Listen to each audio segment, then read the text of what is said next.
Emily Carter sat alone in her car outside a closed grocery store, watching the snow pile up on her windshield.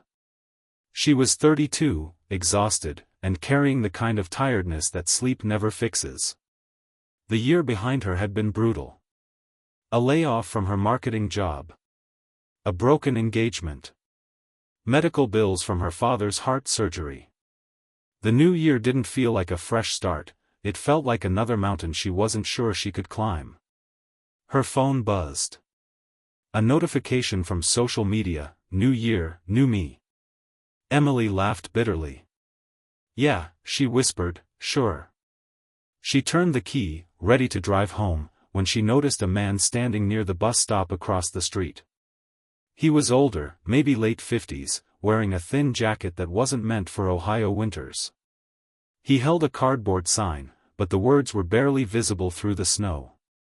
Emily hesitated. She told herself all the things people usually say. Someone else will help. It's not safe. I don't have much either.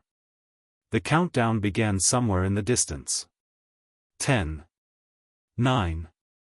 Her hand stayed on the steering wheel. 8. 7.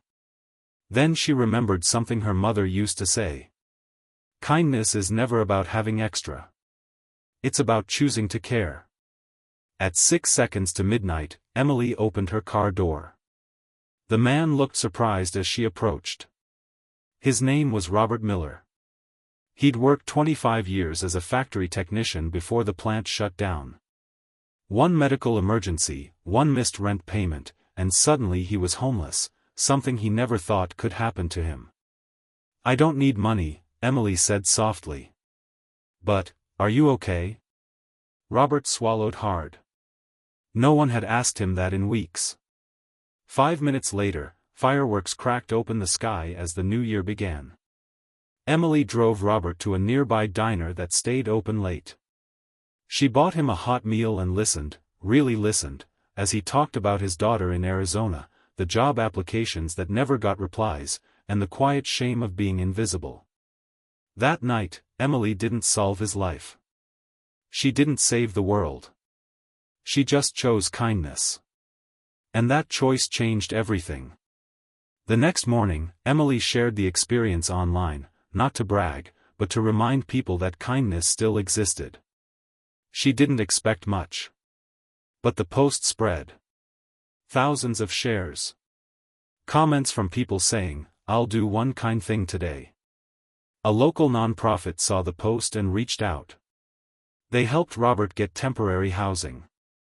A volunteer helped him update his resume. Within weeks, he landed a maintenance job at a school district. But the story didn't stop there. Inspired by the response, Emily started something small, a New Year kindness challenge. One kind act a day. No cameras required. No credit needed. A single mom in Texas paid for the groceries of the person behind her. A firefighter in New York visited an elderly neighbor every morning. A teenager in California helped a classmate who was being bullied. A doctor in Chicago started ending every shift by calling one patient just to ask, "How are you really doing?" The world didn't suddenly become perfect. Bills still came. Loss still hurt. People still struggled. But something shifted.